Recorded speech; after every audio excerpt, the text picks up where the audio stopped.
भगवान को सबसे ज़्यादा पसंद है पवित्रता। तो पवित्रता का अर्थ सबसे पहले तो ये है कि विषय विकारों से मुक्त हो आत्मा, है ना भाई। अब देखो, विषय विकारों से तो मुक्त हो गए, मान लो बहुतों ने जो है संन्यास धारण कर लिया, विवाह ही नहीं किया, तो वो विषय विकारों से मुक्त हो गए, वासना नहीं रही उनके अंदर में। लेकिन पवित्रता की बहुत गहरी परिभाषा है। जैसे कोई व्यक्ति मन में कुछ सोच रहा है, मुख में कुछ और बोल रहा है और कर्म कुछ और कर रहा है, वो भी बहुत बड़ी अपवित्रता है। तो सोचना, बोलना और करना तीनों समान हो। मान लो हमने क्रोध पर विजय प्राप्त कर ली, काम वासना पर विजय प्राप्त कर ली, लोभ पर विजय प्राप्त कर लिया, है ना, मोह पर विजय प्राप्त कर लिया।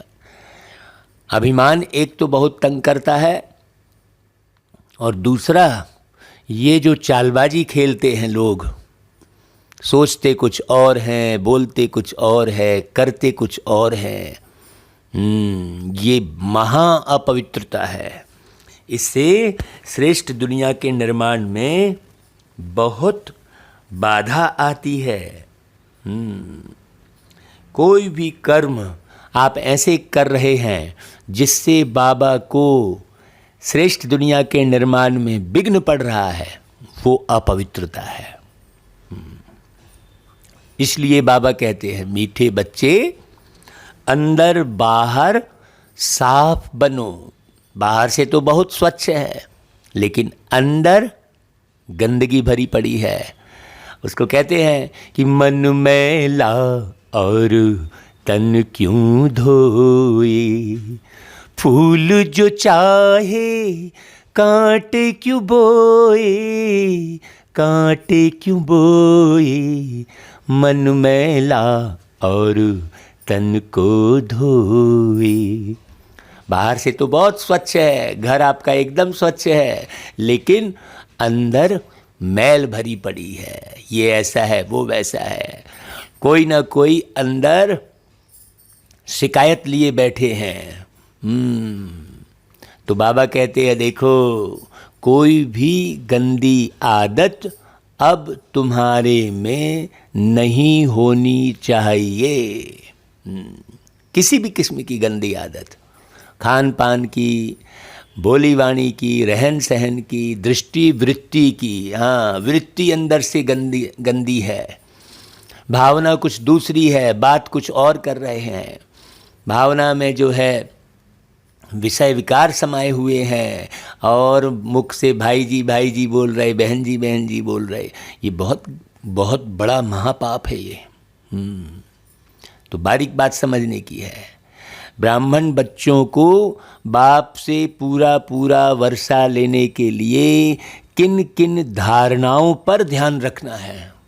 ज्ञान तो सुना, योग भी किया, लेकिन धारणा कौन सी रखनी है। पहली पॉइंट, इस जन्म में बाप का बनकर ऐसा कोई पाप कर्म ना हो जिसकी 100 गुना सजा भोगनी पड़े। बहुत अच्छे ध्यान से सुनना भाई। अब बाबा की मुरली को अच्छे से सुनेंगे तो कौन कौन से पाप हो रहे हैं ये मालूम पड़ेगा। पहले की मुरलियाँ भी अच्छे से सुनिए।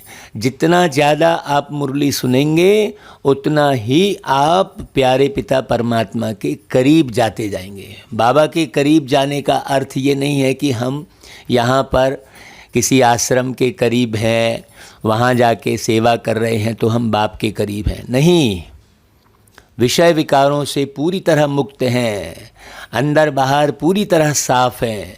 जो बच्चा विषय विकार से मुक्त है, अंदर बाहर साफ है, वो बाप के करीब है। दूसरी पॉइंट, बाप जो अति मीठा है वह तुम्हें आप समान मीठा बनाते हैं, इसलिए मुख से कोई कड़वा बोल ना निकले जिससे दूसरे को दुख हो। ऐसा कोई बोल ना निकले भाई। अब वो बोल कब निकलेंगे? जब अंदर में सोच वैसी होगी। हाँ, किसी के लिए खटास होगी तो बोल भी वैसे ही निकलेंगे। रह नहीं पाओगे आप बोले बिना। हाँ, पक्का बताऊंगा, एक दिन ज़रूर बताऊंगा, ऐसा बोलोगे आप। मन में रहेगा, उसको तो बोलना ही है मुझे, ऐसा पीछे पड़े रहते हैं लोग। हाँ, ये देह अभिमान बहुत तगड़ा है। तीसरी पॉइंट, दुख हरता सुख करता के बच्चे बन सबके दुख हरने हैं। एक तो दुख देना नहीं है, ऐसे कोई बोल नहीं बोलने हैं जिससे किसी को दुख हो, और ऊपर से औरों के दुख भी हरने हैं, है ना भाई? तब वो पूरा पूरा वर्षा प्राप्त होगा। हमने चलो किसी को दुख नहीं दिया, लेकिन किसी का दुख हरा क्या, सुख पहुंचाया क्या? तो बाबा कहता है देखो, मनसा वाचा कर्मणा सुख देना है। ये 3 पॉइंट हो गई। अभी चौथी पॉइंट सुनो बहुत अच्छे से। स्तुति निंदा में समान रहना है, अपनी जांच करनी है, किसी की तारीफ में फूल नहीं जाना है। हाँ, अरे वाह तुमने बहुत अच्छा सुनाया, मान लो किसी ने कहा, तो अपनी जांच करो, उसके कहने पर नहीं। क्यों? क्योंकि चापलूसों से भरी है दुनिया ये। दैहिक दृष्टि से भरी हुई है दुनिया। पूरी दुनिया दैहिक दृष्टि से भरी है, पूरी दुनिया स्वार्थ से भरी है। इसीलिए किसी की तारीफ में आ नहीं जाना। इसलिए बाबा ने कहा निंदा स्तुति समान रहना। यदि हमने तारीफ में पड़ गए तो गई इधर की राजाई। हाँ, यहाँ की तारीफ में पड़ गए तो बस फिर वही काम करने की बार बार दिल में होगा कि ऐसा करने से तो मुझे तारीफ मिलती है। फिर क्या होगा? फिर हम कर पा रहे हैं कि नहीं कर पा रहे हैं, इसकी जांच नहीं होगी। क्यों? क्योंकि हम तारीफ में चले गए। फिर वो जांच नहीं हो पाएगी अंदर की। हाँ, कई बार हम निंदा में चले जाते हैं। कई लोग आप बहुत अच्छा करते हैं तो भी जानबूझ के निंदा करेंगे, वो चिढ़ के मारे। तो किसी की निंदा में भी नहीं जाना है। अरे यार मैं तो इतना अच्छा कर रहा हूँ, चाहे वो कोई भी कार्य हो, कोई भी कार्य कर रहे हो, आप लिख रहे हो, पढ़ रहे हो, गा रहे हो, सुना रहे हो, प्रवचन कर रहे हो, कोई भी कार्य कर रहे हो, कोई भी आपने चीज़ बनाई है, किसी ने निंदा जानबूझ के कर दी, आपने अच्छी बनाई है, लेकिन वो जानबूझ के वो कमी कमजोरी निकालेगा, तो भी आपको नहीं उलझना है, अपनी जांच करनी है ना भाई? आप स्वयं को तो अच्छे से जानते हो ना कि आप कितना अच्छा कोई चीज़ बना रहे हो, कोई चीज़ बोल रहे हो, कोई चीज़ गा रहे हो, ये आपको खुद मालूम होना चाहिए। हाँ, ये नहीं कि किसी की निंदा में हम डोमिनेट हो गए और किसी की स्तुति में, अर्थात किसी ने बड़ाई कर दी तो हम फूल गए। नहीं, निंदा स्तुति में ये बहुत गहरी बात है। देखो, निंदा स्तुति में समान रहना है, अपनी जांच करते रहना है। जो बच्चा अपनी जांच करता रहेगा वो ऊपर जाएगा, किसी के कहने में नहीं। बाबा तो सुना ही रहा है ना भाई, एक एक बात। बाबा से अपनी जांच करवाओ। हाँ, बाबा से मिलो, बाबा ये मैंने ऐसा कहा, आप बताइए ठीक है ये ऐसा। बाबा से अपनी जांच कराओ। अच्छा भाई, ओम शांति। सतगुरुवार को वृक्षपति डे भी कहा जाता है। वृक्षपति डे अर्थात बाप का दिन। उमावस के दिन अंधियारी रात पूरी होती है, फिर दिन शुरू होता है, चंद्रमा उदय होना शुरू होता है। और आजकल जिनका पितृ होता है उसको खिलाए पिलाए पूरा करते, फिर मंगाना नहीं होता है। सबको तृप्त किया जाता है। दिन में चले गए, फिर रात में लौट आने की दरकार ही क्या। असल कायदा यह है, 12 मास का समय जब पूरा होता है तो उनको खिलाकर खलास कर देना होता है। फिर अंधियारी रात में क्यों बुलाया जाता है? परंतु ब्राह्मणों ने यह भी रस्म रिवाज बना दी है, वह चली आती है। दक्षिणा आदि मिलती रहेगी ना भाई, वह है हद की अमावस, है ना, जो हर 15 दिन में चेंज होती है। अमावस फिर पूर्णिमा, फिर अमावस फिर पूर्णिमा।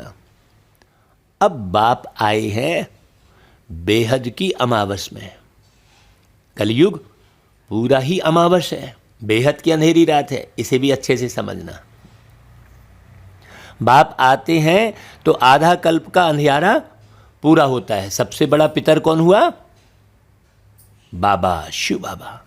तो पितर से मिलाना अर्थात हर एक आत्मा को परमात्मा से मिलाना, ये मुख्य बात।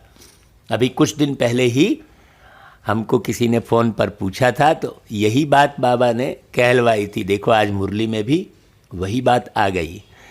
बाबा कराते हैं भाई, क्यों? बाबा के पास सब ज्ञान है, पूरा पूरा ज्ञान है बाबा के पास। तो बाबा को याद करते रहोगे तो बुद्धि में ज्ञान अमृत टपकता रहेगा। अब आपने बहुत अच्छी बात सुना दी, लोगों ने तारीफ कर दी, तो आपने सोचा वाह मैंने बहुत अच्छा सुनाया। अरे आपने क्या सुनाया, आपको क्या मालूम था? गटर में पड़े हुए थे, माँ की गोदी गंदी कर रहे थे, क्या मालूम था तुमको? इसलिए किसी भी बात का अभिमान नहीं होना चाहिए। आपने अच्छा सुनाया, लोगों ने तारीफ की, सारी तारीफ किसकी? प्यारे शिव बाबा की, और किसी की नहीं। तो बाप आते हैं। सतयुग में सोझरा ही सोझरा होता है, तो बाप आते काहे के लिए है? सोझरा बनाने, अंधियारा पूरा होता है। जैसे ही बाबा आते हैं, हाँ, जागती ज्योत कहते हैं उन्हें, वो हमेशा सोझरे में है, वो कभी अंधियारे में आते ही नहीं हैं, कभी तारीफ और निंदा में पढ़ते ही नहीं हैं।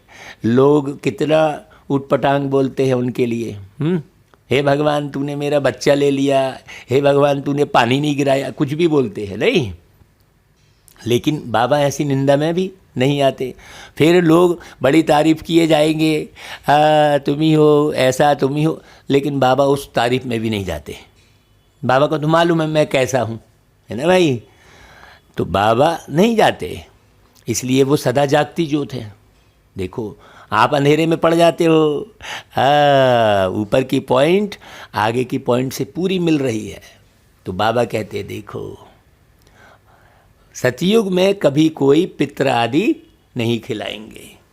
सबको मालूम रहेगा हमने ये शरीर छोड़ा और दूसरी जगह जन्म लिया, वहाँ ब्राह्मण ही नहीं होते।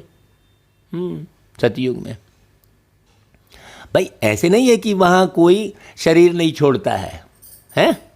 शरीर तो छोड़ते हैं ना, परंतु यह रस्म रिवाज नहीं होते। यहाँ तो अनेक प्रकार के ब्राह्मण भी हैं। अब चाहते हैं कि एक वर्ल्ड हो, एक नेशन हो। अब इतने सबका एक नेशन तो हो ना सके भाई, इतनी अलग अलग मत है। हाँ, एक राज्य, एक रस्म रिवाज थी। कब? जब सतयुग था, मतलब जब लोग अपने सत्य स्वरूप में जीवन जीते थे, आत्म रूप में, कि भाई मैं बिंदु अशरीरी आत्मा हूँ बस। कहीं उलझते फंसते नहीं थे, है कि नहीं भाई? भाई जैसे आप गाड़ी चलाते हो तो गाड़ी से अलग महसूस करते हो ना अपने आप को, गाड़ी की अलग से संभाल करते हो, कोई भी गाड़ी चलाते हो तो ऐसा ही शरीर रूपी गाड़ी अलग और मैं अलग ऐसा महसूस करते नहीं है। सुनते बहुत है, आत्मा का ज्ञान बहुत सुनते हैं, खूब आत्मा के ज्ञान के गीत सुनेंगे, भजन गाएंगे, सब करेंगे, लेकिन उस स्वरूप में रहना, ये बात मुख्य है। वो सतयुग में रहते हैं और ऐसी स्थापना तो बाप ही आकर करते हैं। वहाँ सब बिल्कुल मीठे होते हैं। जब सत्य में रहेंगे तो मीठे रहेंगे। ये मालूम रहेगा भाई ये घर, ये शरीर परमानेंट तो है नहीं, तो कोई किसी को दुख नहीं देगा। वहाँ निंदा स्तुति वाली कोई बात ही नहीं रहेगी। हाँ, बहुत गहरी गहरी बात बाबा सुनाते हैं। तो वहाँ सब मीठे रहते हैं, दुख की कोई बात ही नहीं होती, वहाँ कभी भी कोई कड़वा बोलते ही नहीं, पाप करते ही नहीं। अब जो जितना पुरुषार्थ करेंगे उतना पद पाएंगे नंबरवार। ऐसे नहीं कि कोई वहाँ चोरी आदि करेंगे, नहीं, ताले की बात ही नहीं है वहाँ तो। वहाँ क्या होता है, अंदर बाहर सब साफ रहते हैं। और वो सफाई किसने की, प्यारे बाबा ने। कब की, अभी इसी संगम पर। तो मुरली पढ़ पढ़ के जितना अंदर से साफ बन सकते हो बन जाओ, जल्दी से जल्दी। जरा भी गंदगी रह ना जाए। तो गंदगी रहेगी तो सतयुग में तो आ नहीं सकेंगे भाई। तो यहाँ अंदर एक और बाहर दूसरे होते हैं, वही तो रास नहीं आता ना भाई, है ना भाई। हाँ, कितना एक दूसरे को नुकसान पहुँचाते हैं। यह सब है रावण राज्य की गंदी चंचलता। बाहर वही हमने कहा ना, बाहर से भाई जी कहेंगे, अंदर भावना दूसरी रहेगी। बाहर से बहन जी करते रहेंगे, अंदर से भावना दूसरी रहेगी। अरे भाई, यहाँ तो इतनी गंदगी है कि बेटे की भावना भी माँ के प्रति गंदी हो जा रही है। माँ की भावना गंदी हो जा रही है। हाँ, कहते थे भले कि भाई पूत कपूत सुने हैं परना, माता सुनी कुमाता। लेकिन आज देखो, आज माता भी कुमाता हो रही है कि नहीं हो रही है। कई सुनने आती है ऐसी गंदगी। बाबा अब इसको एकदम ख़त्म करा देते हैं। जो करेगा वो सतयुग में आएगा, जो नहीं करेगा तो विनाश में सीधा नेस्त नाबूद हो जाएगा, उसे पता ही नहीं चलेगा। कल की क्लास बिल्कुल वैसी ही हो रही थी जो आज मुरली में बाबा कह रहे हैं। तो बाबा कहते हैं सबकी एकदम झट से गंदी आदतें तो खत्म होती नहीं हैं, टाइम लगता है। जितना जितना योग में रहेंगे, कदम कदम पर देखते रहेंगे कि हम योग में रहते हैं। योग में रहना मतलब कोई भी पाप कर्म तो नहीं करते हैं। देखो, योग का अर्थ बिल्कुल अलग हो गया। हाँ, नहीं तो हम अंदर सोच कुछ और रहे हैं, बोल कुछ और रहे हैं, फिर बोले हम योग कर रहे हैं। अरे ऐसा कैसा योग कर रहे हो? देखो, कल यही पॉइंट आई थी। बाबा कहते हैं देखो, अंदर जांच करो, खुद मीठा बन, फिर औरों को मीठा बनाता हूँ। हाँ, तुम अकेले मीठे बन गए वो भी काम नहीं चलेगा, है ना भाई। सबको मीठा बनाना। अब खुद ही कड़वा होगा तो दूसरों को मीठा कैसे बनाएगा भाई, है। यहाँ ऐसे झट प्रत्यक्ष हो जाते हैं, छिप न सके। कोई चाहे कितना भी बाहर से मीठा बन के दिखाए ना भाई, लेकिन अंदर की भावना तो थोड़ी समय में ही मालूम पड़ जाती। अरे यार, ये तो झूठा ही बोल रहा था नहीं। तो बाबा कहते हैं हमारा बच्चा बन और कोई उल्टा सुल्टा काम करेंगे तो बहुत कड़ी सजा खाएंगे, पद भी भ्रष्ट हो जाएगा। तब वही चालाकी खेलना, चापलूसी करना बहुत देखने मिलती है। बाबा तो हमको सारा देश विदेश घुमाते रहते हैं। सब जो मुरली बाबा चलाते हैं वो हम प्रत्यक्ष में देखते भी हैं। बहुत कम ऐसे मिलते हैं भाई। भगवान खुद बैठ पढ़ाते हैं देवता बनाने के लिए। देवताओं की महिमा गाते हैं ना भाई, सर्वगुण संपन्न अहिंसा परमो धर्मा।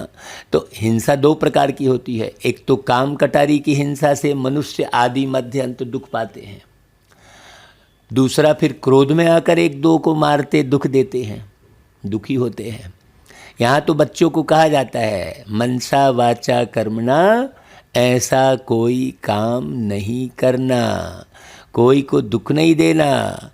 भाई हम है ही दुख हरता सुख करता के बच्चे, है ना भाई। नहीं, जाओ, बुरा मान रहा है तो मान जाने दो, ऐसा बोलते हैं कई लोग, हैं। क्या करना? अरे हमको भाई सारे जगत का निर्माण करना है, तो ऐसा क्यों सोचना भाई।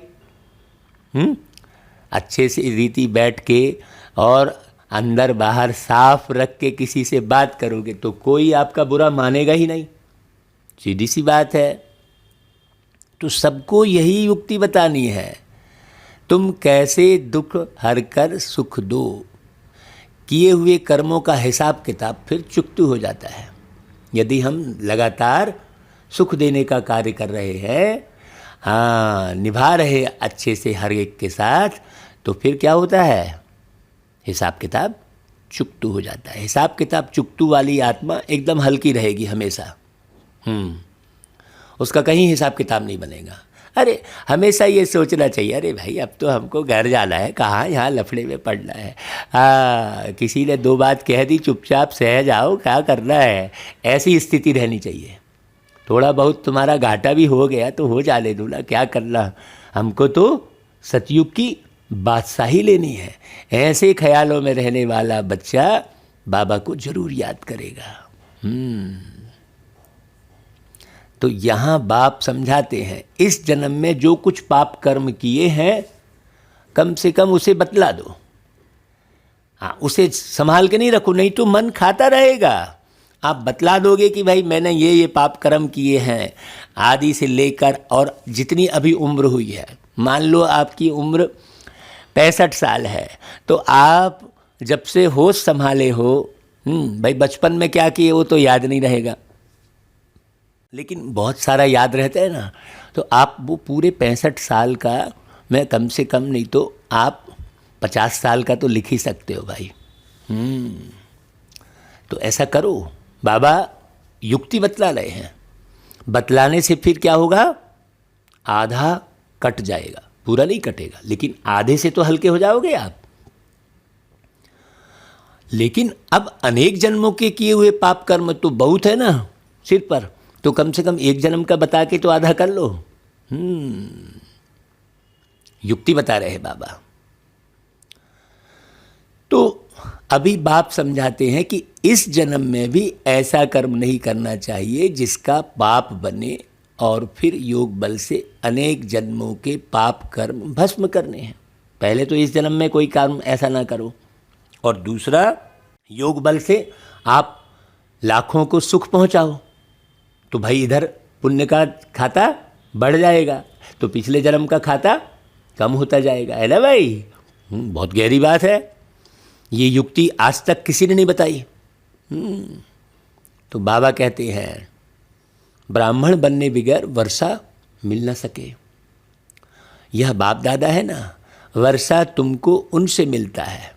किनसे? शिव बाबा से, ब्रह्मा बाबा से नहीं मिलता है। यह अपने को कुछ नहीं कहलाते हैं। हाँ, यह तो सिर्फ एक रथ है ना। इनसे तुमको कुछ मिलता नहीं। रथ भी तो गाया जाता है, कहते हैं ना हुसैन का रथ निकालते हैं ना भाई, घोड़े को कितना सजाते हैं। यह तो पतित तन है ना, यह भी अभी सज रहे हैं, है ना भाई। कौन सज रहा है भाई? वो आत्मा। अपने पुरुषार्थ से ही सजते हैं। इनकी बाबा तरफदारी नहीं करते हैं। बाबा जिनके तन में आए हैं उस आत्मा को भी पुरुषार्थ करना पड़ता है, वो भी एक पुरुषार्थी है ना भाई। तो बाबा कोई ऐसी तरफदारी नहीं कर रहे है किसी की। या तो बाबा कभी कभी हंसी करते हैं कि किराया तो मिलेगा ना भाई, परंतु पुरुषार्थ जैसे तुम्हें करना है वैसे इनको भी करना होता है। यह लालच नहीं रहती कि हमको किराया देंगे, यह तो बाबा हंसी करते हैं। आत्मा को तो योग बल से ही सतो प्रधान बनना है। जितना योग होगा उतना पावन बनेंगे, और फिर आप समान भी बनाना है। हाँ, तुम बच्चे जानते हो जो अच्छी अच्छी सर्विस करने वाले हैं वह नामी ग्रामी है। बाबा सर्विस पर भेज देते हैं। बहुत मीठा बोलना होता है, कोई से लड़ना झगड़ना नहीं है। ब्राह्मण अगर कड़वा बोलते हैं तो कहेंगे इनमें तो क्रोध का भूत है। स्तुति निंदा में भाई समान रहना चाहिए। बहुतों में क्रोध का भूत है, उससे बहुत नाराज होते हैं। ऐसा नहीं कि सबका क्रोध निकल गया है। जब तक संपूर्ण बनने का समय आए तब तक धीरे धीरे खाद निकलती रहेगी। ऐसे कोई कह ना सके कि हमारे में क्रोध नहीं है। कोई में जास्ती, कोई में कम होता है। कोई कोई का आवाज़ ही ऐसा होता है जैसे कि लड़ाई करते हैं। कई बार कोई कोई का आवाज़ ऐसा होता है। बिल्कुल सही बात है। बच्चों को तो बहुत बहुत मीठा बनना है, यहाँ ही सर्वगुण संपन्न बनना है। भाई देखो, विकार तो अनेक प्रकार के हैं ना, क्रोध करना, झूठ बोलना, यह सब विकार ही तो है ना भाई। बाप कहते बच्चे अभी कोई विकर्म करेंगे तो बहुत सजा खानी पड़ेगी। वहाँ तो मेरे साथ दंड देने वाला धर्मराज है, यहाँ सजा मिलती है प्रत्यक्ष, और धर्मराज की सजा मिलती है गुप्त। गर्भ जेल में भी सजाएं भोगते हैं, कोई को बीमारी आदि होती है, वह भी तो कर्म भोगी है। धर्मराज द्वारा दंड मिलता है, आगे का भी अभी मिलता है, अभी का अभी भी मिल सकता है, फिर गर्भ जेल में भी मिलता है, वह है गुप्त। धर्मराज वहाँ तो सज़ा नहीं देंगे ना, यहाँ फिर शरीर से भोगनी पड़ती है। अब बहुत बारीक बात समझना भाई, सतयुग में आपको कोई सज़ा थोड़ी मिलने वाली है, सज़ा सब यहीं मिलेगी, फिर पद भी भ्रष्ट हो गया। अब बाप हमको इनसे छुड़ा रहे हैं, परम पिता परमात्मा और धर्मराज बाबा दोनों हाजिर हैं। वो कथा मार्कंडे ऋषि की सुनाई है ना भाई, कि 5 वर्ष तक की ही आयु थी, लेकिन शिव बाबा से जुड़ गया तो यमराज भी कुछ नहीं कर पाया। तो क्या है ये बाबा की बातों का अनुसरण करना है। शिव बाबा की पिंडी से चिपकते दिखा दिए हैं, वास्तव में बाबा के ज्ञान का अनुसरण करना। शरण में जाने की बात नहीं है, अनुसरण करना एक एक बात का। तो बाबा कहते हैं परम पिता परमात्मा और धर्मराज बाबा दोनों हाजिर हैं। अभी सभी के कयामत का समय है, हर एक की जजमेंट होती है, यह भी ड्रामा में नूंद है। अब एक जन ने लिखा था भाई कि अब तो भैया बने वो भगवान जो है, अभी कंप्यूटर का युग है तो तुरंत निर्णय होता है, ऐसा लिखा था किसी ने भाई। तो यह ड्रामा में नून है, जबकि तुम बच्चे समझते हो संपूर्ण बनना है तो कोई भी पाप कर्म नहीं करो, अपने कल्याण के लिए जितना हो सके उतना पूरा पुरुषार्थ करना चाहिए। कल्प कल्पांतर की बात है, ऐसे 1-2 दिन की बात नहीं है भाई। यह पढ़ाई होती है एक जन्म के लिए। कौन सी पढ़ाई? यहाँ जो दुनिया में होती है, इंजीनियर, डॉक्टर, वकील जो बनते हैं, एक जन्म की पढ़ाई है। और बाबा जो आकर पढ़ाई पढ़ाते हैं वह जन्म जन्मांतर की है। दूसरे जन्म में फिर दूसरी पढ़ाई वहाँ की होती है, और यह पढ़ाई 21 जन्मों की होती है। तो कौन सी पढ़ाई पढ़ना चाहिए? सोचो अब आप, कितना गहरे से पढ़ना चाहिए। भक्ति जैसा कर रहे हैं नहीं, बहुत अच्छे से बारीकी से समझना। भक्ति अक्ति वाली कोई बात नहीं है यहाँ पर। यहाँ पर तो एक एक बात को समझकर जीवन में उतारने की ज़रूरत है। तो अविनाशी बाप अविनाशी पढ़ाई पढ़ाते हैं। यह है 21 जन्मों की। कर लो कमाई 21 जन्मों की, आया है बाबा पढ़ाने, है ना भाई। तो अविनाशी बाप अविनाशी पढ़ाई पढ़ाते हैं, जिससे 21 जन्मों के लिए अविनाशी पद भी मिलता है। जन्म बाई जन्म आप पद पाएंगे। तो उतनी कमाई जमा कर लो भाई।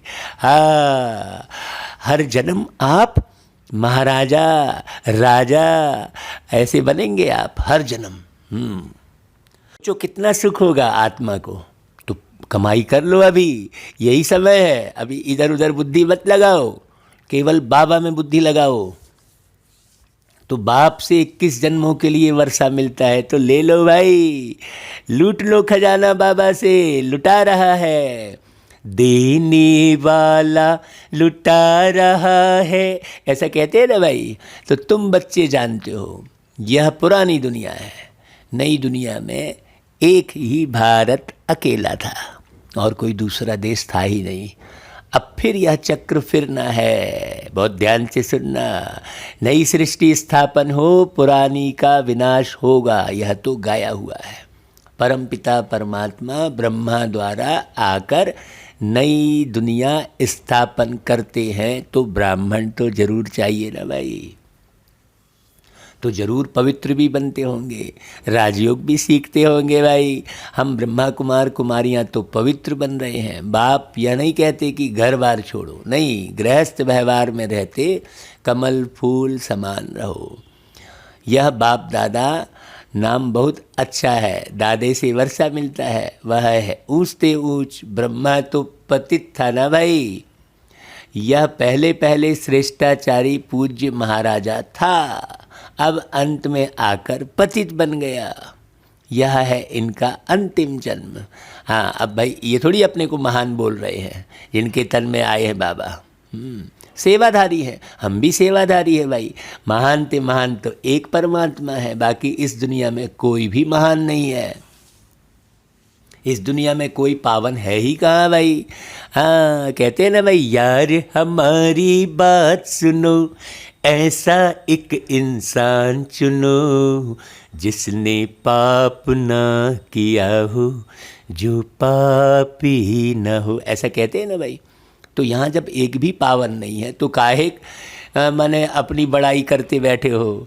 हाँ, पावन दुनिया में तो कोई याद ही नहीं करते। गाया हुआ भी है, आत्मा परमात्मा अलग रहे बहुकाल, इसका हिसाब भी तुमने समझा है।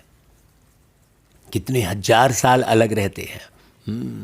सूर्यवंशी जो हैं वह पहले पहले अपना वर्षा लेने आएंगे, तो कौन ज़्यादा अलग रहता है? सूर्यवंशी घराने वाले ही प्यारे पिता परमात्मा से अलग हो जाते हैं पहले पहले। अब आत्मा शरीर छोड़कर गई, कहते हैं स्वर्ग पधारा, फिर उनको नरक में मंगाने की दरकारी क्या है भाई? कुछ भी समझते नहीं है।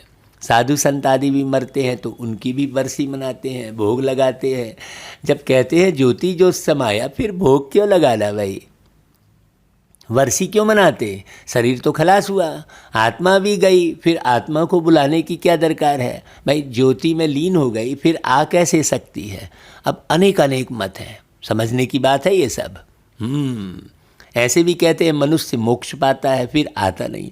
अब मोक्ष को पाया तो और ही खुशी मनानी चाहिए, पार्ट बजाने से छूट गया फिर तो उनको याद भी नहीं करना चाहिए। यह भी तुम जानते हो, सभी मनुष्य मात्र एक बाप को याद जरूर करते हैं, मानते भी सब भाई भाई है। कहते हैं ना भाई, हिंदू मुस्लिम सिख ईसाई हम सब है भाई भाई। तो भाइयों को बाप से वर्षा जरूर मिलना चाहिए, है ना भाई। सर्वात्माओं का सदगति दाता एक है, सभी आत्माओं को वापस जाना है। अब मनुष्य जो है, मनुष्य को सदगति कैसे दे सकते हैं? पापी जो है, पापियों को कैसे तारेंगे भाई? उसके लिए तो परमात्मा को आना पड़े ना। तो ये परमात्मा की वाणी चल रही है, बहुत अच्छे से समझना।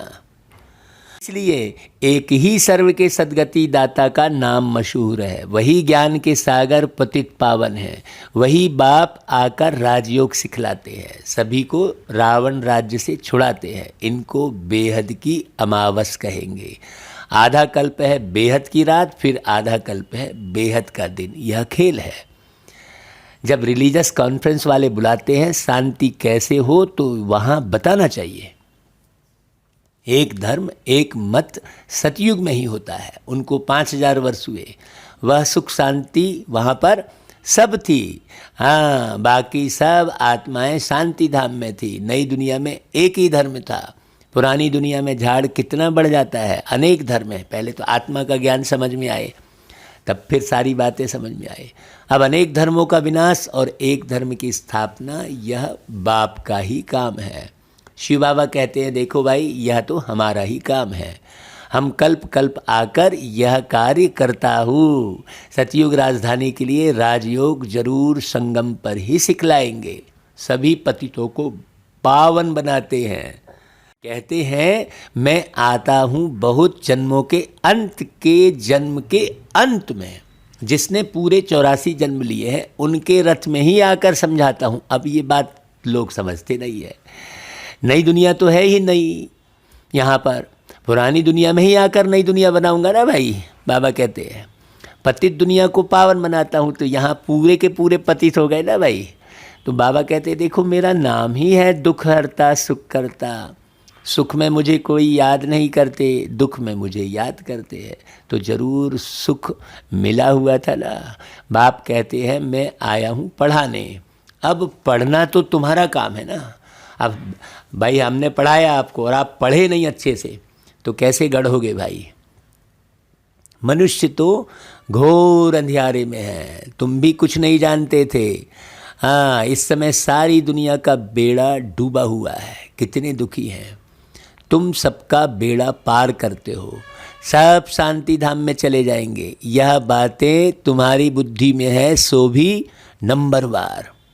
देखो, जो लाइट हाउस बने होंगे वह दूसरों को भी रास्ता बताते रहेंगे, उनका काम ही है रास्ता बताना। बच्चों को बाप देखो कैसे पढ़ाते हैं, या तो स्थायी कुर्सी रहनी चाहिए, यहाँ आकर बहुत रिफ्रेश हो जाते हैं, बाहर जाने से फिर नशा ही गुम हो जाता है। हम बाबा की जैसे कहीं पर भी क्लास कराते हैं तो खूब उड़ते हैं और कुछ दिन बाद ख़त्म, किसी का फ़ोन भी नहीं आता। फिर शुरू में हाँ बहुत अच्छा क्लास कराए, उड़ते रहेंगे, बाद में क्लास बाप से पूरा वर्षा लेने की तमन्ना रखनी चाहिए। कदम कदम पर बाप से राय लेते रहना है। आगे तीर्थों पर पैदल जाते थे, बहुत खबरदारी से जाते थे, इस समय तो बस ट्रेन में जाते हैं।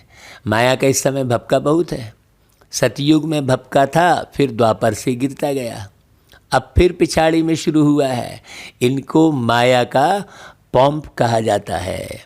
किसको कहो चलो स्वर्ग में तो कहते हमें यहाँ ही सब सुख है, मोटरें एरोप्लेन आदि सब हैं, हमारे लिए तो स्वर्ग यहाँ ही है, धन माल जेवर आदि सब है। लक्ष्मी नारायण को भी तो जेवर है ना, हम भी पहन सकते हैं। कितना भी समझाओ फिर भी विष ही याद रहता है। विष अर्थात विकार बिगैर रह नहीं सकते। बाप कहते हैं तुम मेरी बात मानते नहीं हो, पावन नहीं बनते हो, तो मुझे बुलाते ही क्यों हो कि हे पतित पावन आओ। याद रखना बाबा कह रहे हैं, अभी नहीं मानेंगे तो धर्मराज द्वारा सजा दिलाएंगे। डराते भी हैं, बहुत बच्चे विकार में जाते ही रहते हैं, डर ही नहीं है। वह कितने हंटर खाएंगे बात मत पूछो, बाबा कह रहे देखो। हाँ, पद भी भ्रष्ट हो जाएगा, पुरुषार्थ कर ऊंच पद पाना चाहिए ना। संग दोष में ऐसा गिर पड़ते हैं जो एकदम अपना पद गंवा देते हैं। तुम जानते हो अभी हीरो आदि की खानियाँ खाली होती जा रही है, फिर भर जाएंगी।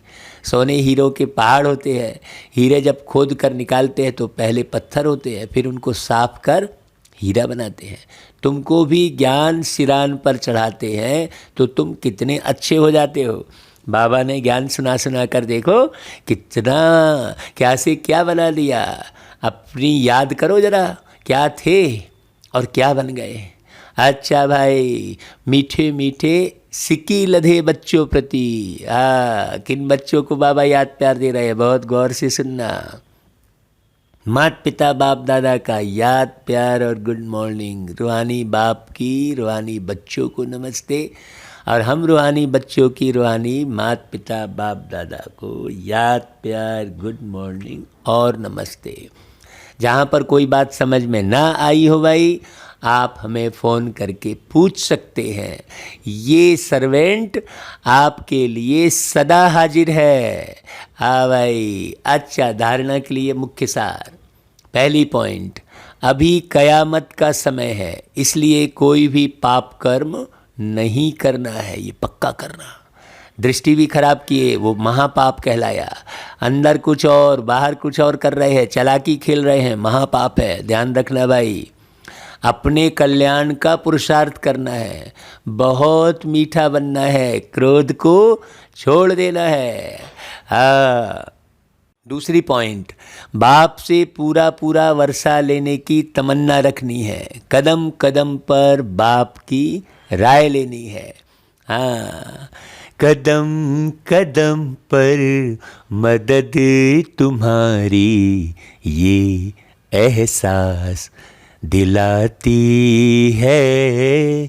सोचो तुमको कौन मिला है, कौन तुम्हारा साथी है। कदम कदम पर मदद तुम्हारी ये एहसास दिलाती है। तो बाप समान दुख हरता सुख करता बनना है। अच्छा भाई, वरदान ले लो फिर। स्वयं के संकल्पों की उलझन अथवा सजाओं से भी परे रहने वाले, पास विद आनर भव। वरदान बहुत खूबसूरत। आप स्वयं के संकल्पों के घेरे में घूम रहे हैं, कुछ समझ में नहीं आ रहा है, वही तो सजा है भाई। पास विद आनर अर्थात मन में भी संकल्पों से सजा ना खाएं। नहीं तो अंदर खाता रहेगा, मैंने इनके साथ ऐसा किया, वैसा किया, ऐसा खाता रहेगा। धर्मराज के सजाओं की बात तो पीछे है, परंतु अपने संकल्पों की भी उलझन अथवा सजाओं से परे रहना। नहीं तो बाबा ने आज मुरली चलाई है कि भाई आप पूरा पूरा सही सही बता दो हर एक बात, तो फिर वो संकल्प में नहीं रहेगी, बाहर निकाल दो। तो यह पास विद ऑनर होने वालों की निशानी है। हाँ, ऐसा तो है नहीं है कि जीवन भर कुछ पाप कर्म नहीं किए हैं, है ना भाई। सारे जीवन में कोई ना कोई पाप कर्म तो किए हैं। तो अपने साथ जुड़े लोगों को आप बता दो। वाणी कर्म संबंध संपर्क की बात तो मोटी है, लेकिन संकल्पों में भी उलझन पैदा ना हो। हाँ, डिसीजन पावर बढ़िया हो। हाँ, नहीं तो संकल्प में उलझन है, कैसा करें, कहाँ करें। हाँ, ऐसी प्रतिज्ञा करो, तब पास विद आनर बनेंगे। अच्छा भाई, फिर स्लोगन, ज्ञान घृत और योग की बत्ती ठीक हो तो खुशी का दीपक जगता रहेगा। अगर खुशी दिखाई दे रही है, इसका मतलब ज्ञान घृत और योग की बत्ती बिल्कुल एक्यूरेट है। अच्छा भाई, ओम शांति। ये थी आज 3 नवंबर 2021 की मुरली।